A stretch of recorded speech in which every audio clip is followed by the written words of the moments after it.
Hi, and welcome to a brand new Aspire to Inspire podcast episode. My name is Neil Morrison, and I'm the Chief People Officer at Staffbase. Today, I'm joined by Pano Christou, CEO of Pret A Manger.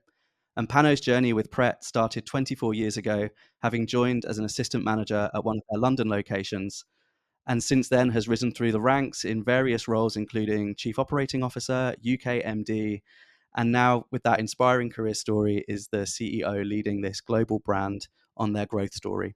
I'm excited to learn more about your journey, Pano, and of course of Pret's itself. But before we get to that, can you tell us a little bit more about you, the person behind the role and behind that brand?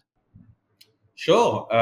Firstly, I have to say, no, it's great to be on with you today and looking forward to having a great conversation and sharing a little bit on myself as well as the Pret brand. So in regards to myself, so I grew up in South London, so you might get that sense from my accent. Married with two children, two boys who are 10 and 15. Married to Vanessa, who is a Spanish lady, originally grew up in Barcelona. We actually met at Pret. But yeah, that's a bit on me. I think that I live in London as well. Actually, different to most people. 15 years ago, I moved out of London, but I've actually moved back into London a couple of years ago as I actually missed the hustle and bustle of the goings on of London. But yeah, when I do have time, which is not much time, I try to the best of my ability to get out and about. But yeah, I think my heritage is a combination of Greek, Cypriot, and Italian. So get quite a Mediterranean touch. And I think with my Spanish wife, my kids have got an eclectic mix of Mediterraneanism. So yeah, hopefully that's a bit of a backstop, whistle stop on myself. That's great. I should probably know this, but given Pret's sort of expansion and your European presence, is Pret in Spain? It is in Spain, actually, as Ah, of last year. So we great. opened our first locations in Spain, in Barcelona airport. That are doing very well. So we will have about 11 or 12 locations by the end of this year in Madrid, Barcelona, some of the southern cities such as Alicante and Malaga, and a couple of the Canary Islands as well. Great. Well, I'm sure you'll be looking to do some trade visits to the Canaries at some point fairly soon. That sounds like a good plan.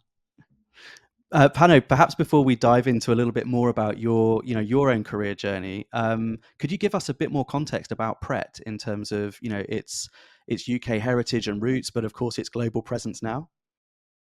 Yeah, so Pret obviously started in 1986 in London. So we are 38 years old. The UK is still our largest business. We are in 18 countries across three continents: the Americas, Europe, and Asia. And I would say that the UK is about 60% of our business today. About 5 years ago, it was about 90% of our business. So we are growing faster outside of the UK than inside the UK, even though we are growing in the UK still. So we have about, I think as it stands today, about 685 locations across the world. We'll have north of 800 by the end of the year. So that gives you a bit of a sense of the size of the business. We have about 17,500 employees, including our franchise system, and we're split between about 65% of our business is what we call our equity business, or the business we own, and 35% of our business comes through our franchise partners, which again is a relatively new thing for Pret. 5 years ago, our franchise business was about 1 or 2% of our overall business. Hmm. That's been a real recent shift. I'd love to maybe get into some of the opportunity, but of course complexity that can bring for a business that's expanding in that way as we carry on the conversation. But I mentioned earlier on, your own career story with Pret, and I think that's pretty well regarded externally and is a real source of inspiration, Panu. So I'd love to get your perspective on that, having joined as an assistant manager 24 years ago to now being the CEO of this global brand, this business. Yeah, well, it's probably 30 years in the sector, the first 5 years at McDonald's, and then the last 24 years at Pret.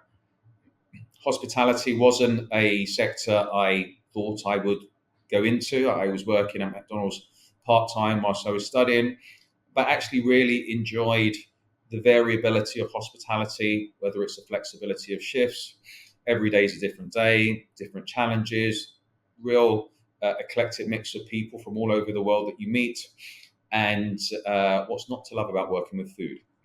So people always need to eat. People are eating out even more so now. So food consumption is such a big part of everyone's life. And yeah, I think that I never initially came into it with the thought of a career. I think probably about 4 years into my time at McDonald's, I thought, well, actually, this could be something quite meaningful. And my last year at McDonald's was my only year full time, actually, where I went into management with them. And it's been a wonderful journey. It really has. I think that people often say, when did you have your eye on the CEO role? Really, I took one role at a time. I was a big believer on focusing on the role that you do, and the next role will come, rather than agonizing on the next role. Because I think a minute focused too much on the next role takes time away from the role you're doing that you'll be really judged on before you take on that next step. And I've had the opportunity to work with many great people. I'm a big believer of a growth mindset. I love learning, and I'm learning every day. I'm always been quite clear on what I'm good at and what I'm not so good at. So trying to bring people around you that cover your blind spots and empower those people to, make decisions and take things forward, rather than feeling as a leader you have to have the final decision and the final say. So, curating a team around me that are smart, most smarter than me, that feel empowered to speak up, to take mistakes, and to be collaborative in their approach to things. So, spending that time, evolving teams around me, I guess, has helped me get to where I am today. So I say it's more about the teams I've surrounded myself with than myself as an individual.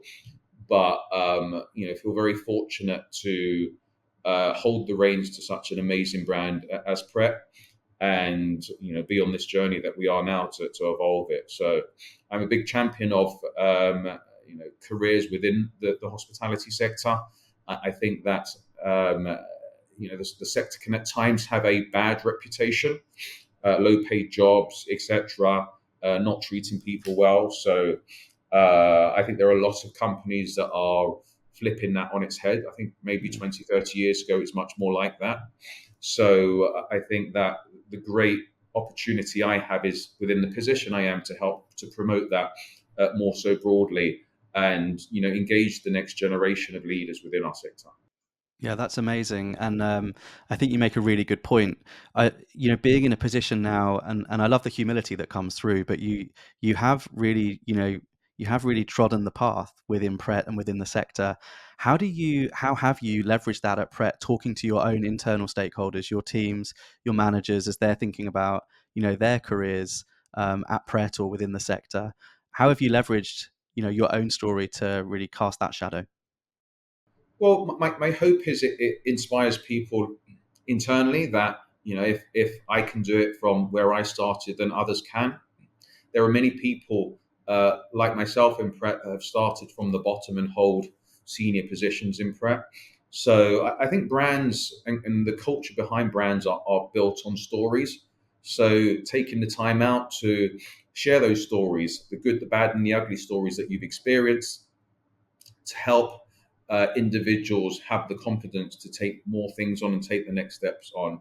I often try and tell the story of, what would Pano today tell Pano that was 20 years old, and what are the learns I've taken. So if I can share those learns with the next generation of individuals and leaders that may be at 20, that may have not had somebody that said, actually, when I was at this age, these were my insecurities, my anxieties. I think I was probably mid-30s when I realized I had, I think it's quite well versed now, the imposter syndrome. And thinking, how did I get here? Did I get here on merit or by luck or by chance?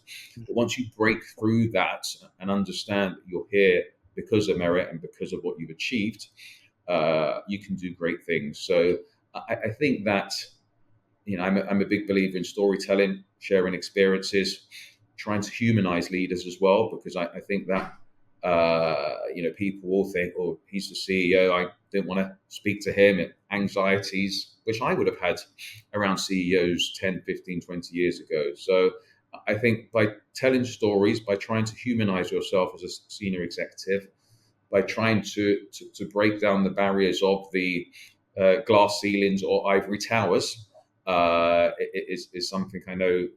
I think as a brand, Pret has always been focused on. We have many different cultures. My team, 2/3 female. I have a mix of ethnic minorities, people from the LGBTQ plus community within my global leadership team. And that's not happened because of a quota to do this. It's happened organically, which I'm very proud of. Yeah, quite right. That's great to hear. I think the thing that really resonates listening to you is this aspect of the power of storytelling and of humanizing the leaders within a workplace, and then telling those stories can be really powerful for the culture, right? The culture of, I guess, Pret. And so, if you reflect, or as you reflect on the culture, the values of Pret, how would you explain those to us? What is it like working at Pret and being a part of that culture? So I would say that people often say, "Why have you stayed for so long?" And it's because Pret's given opportunities, and I think a big part of the culture is the opportunities that it gives to people. That people feel that it doesn't matter, who you are, where you come from, what you look like. If you work hard and do a good job, things can happen. I think there is a culture that we try to curate based on trust, feedback, and openness. We don't always get it right. We make mistakes at times. I think sometimes there have been stages in our history that people are fearful to speak up. There'll be stages in history where people feel they can speak up very freely, and you just need to continue to keep an eye on and keep a pulse on how people are feeling, the culture that you're developing, because I think culture is ever evolving, and you never totally nail culture. I know a number of companies have, which we do as well, annual surveys and quarterly pulse surveys to get a sense of how people are feeling, which we do all those bits and pieces. But I think there is a real, I think, passion for the product that we sell. And most of the people, I would say, if not all of them that work for Pret, love our products, love what we're trying to do, and brings a culture of passion, excitement, engagement when it comes to what we're trying to do, which in some ways I think uh, resonates with customers as well, not just because of the people that are behind the brand, but we have customers that are very affectionate and have a high affinity to us as well and what we do. So when we get things right, you have many plaudits from customers, but equally when you do things wrong, you have customers and our individuals that have a very strong opinion when those things do occur. Yeah. And I've just been listening to you thinking about what Pret means to lots of people from a customer perspective, and you're right. There's this sort of halo of good around Pret, and Pret stands for good, stands for better. And I know your charitable arm, your foundation, has a long history also of really trying to move the needle on an issue which impacts much of society around homelessness. And so that makes me think about this notion of purpose and people feeling part of something that's trying to, serve and do good. Can you talk about that side of Pret, about how that foundation provides an opportunity to tell an internal narrative and help create a different sense of belonging for people around purpose? Yeah, well, the Pret Foundation, which you're alluding to, that I've been a trustee on for about a decade now, is a wonderful thing. And I think it initially started with our founders in our very first store in Victoria, London. And I'm not sure if everyone, most people that would buy a pre-packaged sandwich, baguette salad, would that gets delivered from factories hundreds of miles away with multiple day shelf lives. Pret's quite different. So the food is made on site or very close to the site. The food is made on the same day, and the food is has to be wasted on the same day. So when you're wasting food at the end of the day, and obviously trying to be passionate about not wasting too much food, especially when there are so many that go without food, you start to challenge yourself on how can you ensure that that food goes to a good place. And it started initially by us looking for local charities close to Pret stores and giving the food to those homeless shelters. Then from there, it started to evolve and step on. We started to build relationships with the charities. We started to understand the challenges charities made. Then we put charity boxes in our shop. So the donations that we got from our customers, we would use to give grants to the charities to help them with small things such as a new fridge in a kitchen that serves homeless people, or all other attributes. And what we've tried not to do is to go to big kind of national or multinational charities. It's to work closely with grassroots charities that we know them well.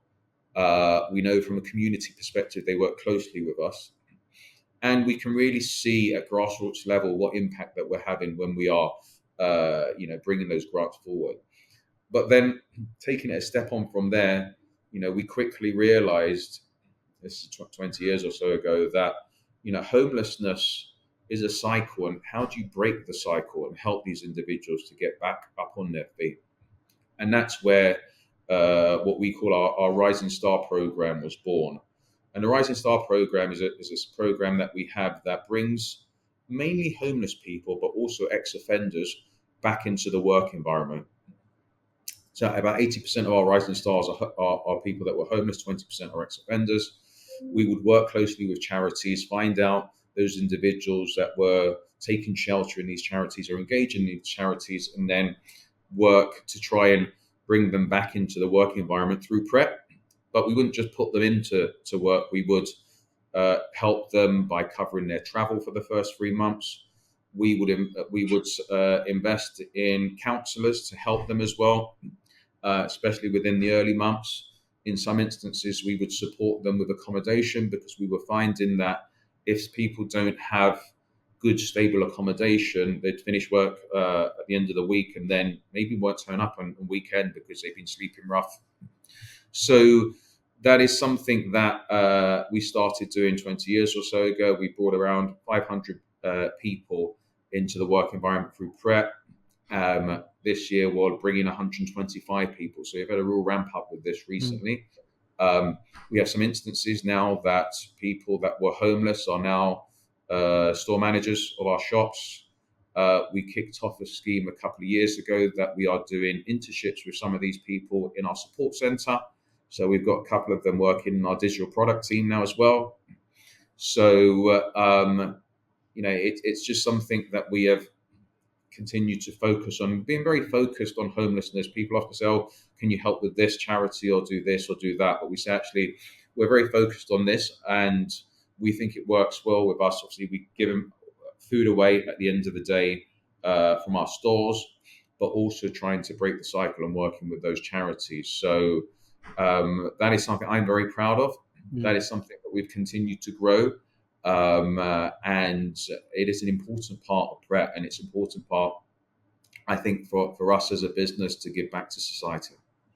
It's fantastic. It's inspiring to hear, and I think, you put this sense of purpose and of doing the right thing and of doing good against the job and against, being a member of the team at Pret, and it really starts to elevate that experience, I think, for the individual, whether they're directly connected to the program itself or a part of the team that someone is. And you referenced earlier about the hospitality sector, or the retail sector more broadly. It's often someone's first experience of the world of work, and they may not join that team thinking they're going to end up being the CEO one day, but it often is our first job. And so I'm curious to know, what has the sector and your experience within it and with customers taught you about the power of communications? Yeah, communication is everything to me, and I think that the better you get your message, the clearer you get your message across, the more people can buy into the philosophy of the brand, the culture, and the business. And I think as a business grows larger, that becomes more challenging and more complex. So you have to continue to challenge yourself on how you evolve the way you communicate. And also as well, with specific younger generations that communicate in different ways through technology, etc. And the thing is, I think today there are some really great vehicles to help curate communication in a way that is succinct and can get cut through. But again, I think that there's been times that we've got it right. There's times that we haven't got it right from a communications perspective. And again, I think there is no end state with great comms. It's just a continuation. I think one thing that we always, as a business, grapple with. I often say, one of Pret's biggest challenges is not what to do, but what not to do. And I think that being clear on what you're doing, try and being focused on doing less and doing less well is what will enable the people around you to be brilliant at what they do. Has Pret totally nailed it? No, I don't think so. I think there's a lot more Pret needs to do on that area. But I think we've made some great steps as well. But, communication is fundamental, I think, to any business. And you referenced things growing and getting more complex, and I think maybe that's an inflection point over the last few years, and maybe the years ahead for Pret as you continue that global expansion, and maybe even through a more reliance on a franchise system over time to access that opportunity. That brings complexity and also new stakeholders to communicate to. Can you talk to maybe some of those challenges that exist then when you're really still trying to drive this consistent experience of Pret for the employee and for the customer? Yeah, well, I think for any business, you grapple with how quickly you grow. And the faster you grow, the harder it is to maintain consistency. So, how do you ensure that you are growing at a way that is good for your business and your brand, but doesn't hinder consistency in what you're trying to do? So, I think brands are built on consistency. To your point on franchise partners and different markets, I think those both bring different elements of complexity. Franchisees, because how do you get them to buy into your philosophy and your culture and the way of doing things? In particular, if they come in at a certain level and have not been nurtured from grassroots. And also, I think different countries have just different nuances when it comes to communication. So, how do you represent the brand of communication in a way that is authentic to Pret, but is done in a way that resonates with the local nuances that you're operating in? Have you got any examples of where you've traveled the Pret world and encountered a cultural nuance that's been interesting to observe, or for you to have a think about how you're communicating most effectively? Yeah, so I'll give you the. I guess if I look at between our UK business and our US business directly on either side of the Atlantic, I think that what we have learned over the years in the US in particular, you have to be very clear and concise in how you communicate. Whereas I think sometimes in the UK we may pontificate a bit and skirt around things. So I think that I love the directness of Americans, and you're very clear kind of how you stand and how you move forward. So I think those are two different nuances. Then I think that, and I wouldn't be able to give absolute specific examples, but I know things such as between us in the UK and France, and just different acronyms and words and things that you have to work through. So um, those are the different nuances. And actually, I think for different cultures and different countries from one to the next, and even in some instances, so we're now operating in India, but the culture and the communication in one part of India will be very different to another part of India. Obviously, it's such a large country.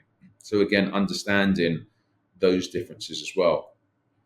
Yeah. And is there a time when, excuse me, you've arrived in one of these places around the world, but you have truly felt that Pret spirit in the shop with a team, irrespective of the fact that it's in a different country? And maybe tell us about some of those moments that you've still been absorbing that very same culture that you've established from the UK in a different part of the world. What stands out for you in that sense? Yeah, many great examples of that. And I would say that if I dwell on a most recent trip I took towards the end of last year, I was in India. And it's been my second trip to India since we had decided to go to India. The first trip was really to launch the brand, but before we opened our first store. And the second trip was to see our sites in Mumbai and Delhi. And I was absolutely blown away with how the brand was being represented in India. I think our partner, who are Reliance, are doing a great job. It is our fastest route to market ever. We opened 17 locations in our first 12 months. And even with that, the emphasis that they put into understanding the culture and how it stacks up to the Indian consumer was great. Just the people, how they interacted, and how the food was showing up too.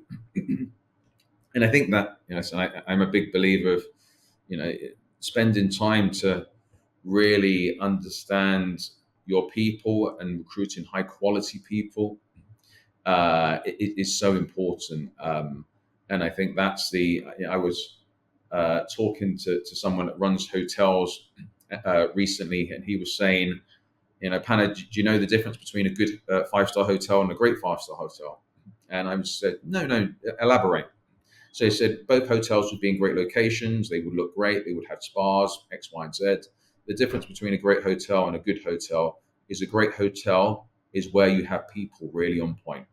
And his view is the differentiator between a good hotel and a great hotel is the people, the service they put on, and the empowerment they feel they have to serve customers. I think that really resonated with me because I think that when I went to my recent trip in India, I could see that actually the way the team was showing up was, I think, 10 out of 10. Yeah, that's awesome. I suppose it makes the importance of really communicating the brand's vision and mission and values to new and potential partners, franchisees that are going to help, grow the brand across the world. It makes that even more important for you to be able to confidently articulate what Pret stands for, but then also get a sense from them communicating back that's a reassurance that they're okay, that they're going to be the ones that you can trust to bring that to life. Correct. Yeah. You've obviously evolved Pano alongside the business, and part of that, is really about embracing change. And I think that's what you're really talking to at the minute. How does that sort of embracing change, evolving self, embracing innovation, how does that come through you and your team's leadership style, so that you're really sort of bedding that in as a culture within Pret? Well, I'm a big fan of change. And I think that when you have change projects and transformation projects, um, executing the project is one thing. The most important thing is bringing the people on the journey and understanding how people go through a change curve when you are putting new things in, because you have to change continually. And I think we're in a world that is changing faster and faster. So you have to continue to evolve yourself and reinvent yourself. I try to create an environment that people can try things and make mistakes. And I often say it's absolutely fine to make a mistake. Don't make the same mistake twice, but it's good to make that mistake and then learn from it and move on. So we have in Pret a specific standalone, transformation director that has a transformation program office. So everything that we're trying to do will ladder up into our strategy, being really focused on projects and ensuring they ladder up and they add value to our vision and where we're going. Trying to ensure that we don't have pet projects that hang around, and but at the same time ensuring that there's enough slack in the system to try new things that may not be planned in. So I think to your point on change, we're in a world that's changing a lot and changing fast, and I think it is part and parcel of business now.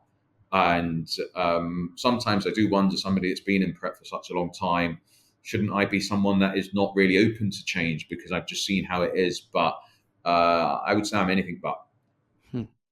Yeah, it's really interesting. And I think you add the context of the sector into that, which of course you do have a lot of people with significant tenure at Pret, but of course you have lots of new people joining and cycling through your teams often. And that notion of change and transformation and really embedding it through effective communication, that makes it harder, I think.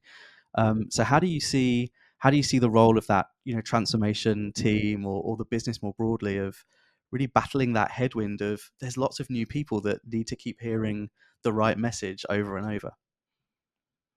Yeah, again, it's not easy. I think bringing in the right people that can get up to speed well, and also ensuring that you have a muscle in your organization that can upskill your people internally. Because I think there's more. Ideally, I'm much more of a fan of trying to upskill people internally to deal with change than to bring in new people to deal with the change. I think you need a blend of both. But I think that transformation team needs to ensure that it's not just focused on executing the plan, but focused on understanding where the skill gaps are, how we plug the skill gaps, and how we do that in a proactive way so we're not chasing our tail and doing it reactively. And again, I think there have been some good examples of that and not so good examples of that. And I think where we are today on how we deal with change, I think is much stronger than 5 years ago. Um, uh, but I think more and more people today, even new people that are joining or people that you're upskilling, know and understand that change is becoming a bigger part of a business, and it's becoming in some ways a bit more of a BAU activity than we transform or change for 3 years and then we calm down for 5 years, then we do it again. It's kind of ever ongoing. Yeah, absolutely. And from previous conversations, you've talked about the power of why and always starting with why. How do you see that as an important pillar of ongoing change when you've got a team that's growing and evolving quite quickly? Yeah, you need to bring people on the journey, and the why is the explanation to ensure that you get people to buy into that. And I think that when you are operating at a pace, sometimes you forget the why because you're just trying to push change through an organization. And I would say during COVID, we probably didn't cover the why as much as we should have done or could have done. And again, the business went from a great business to zero business within 24 hours. So people had to react very quickly to that. But I think the why is all about taking people on the journey, exciting people about the journey as well.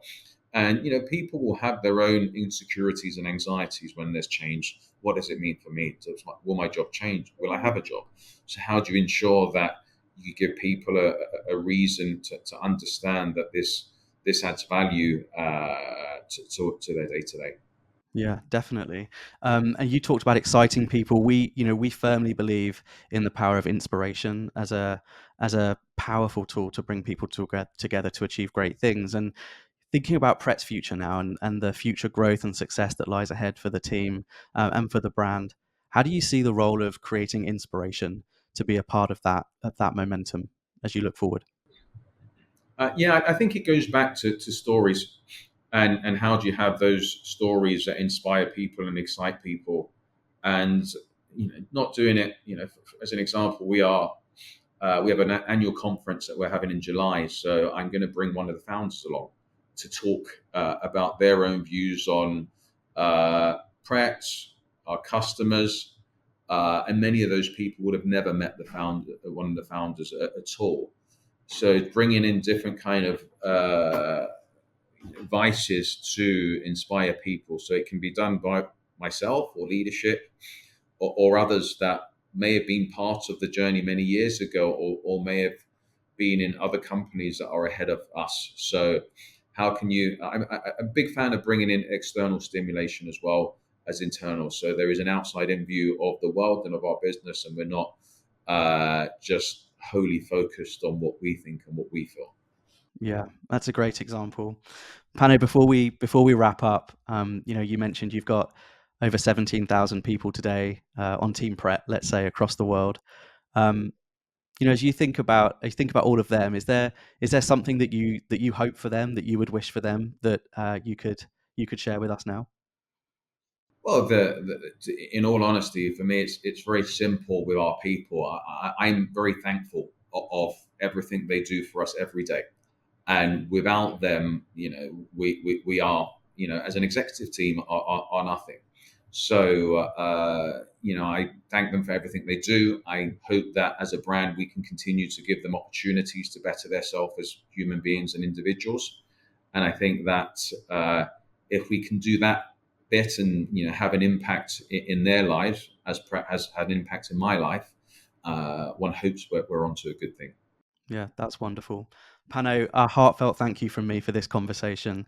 Thank you for being with us. I'm Neil Morrison. I hope you've all enjoyed this episode of Aspire to Inspire, and be sure to join us again soon. Thanks, Pano.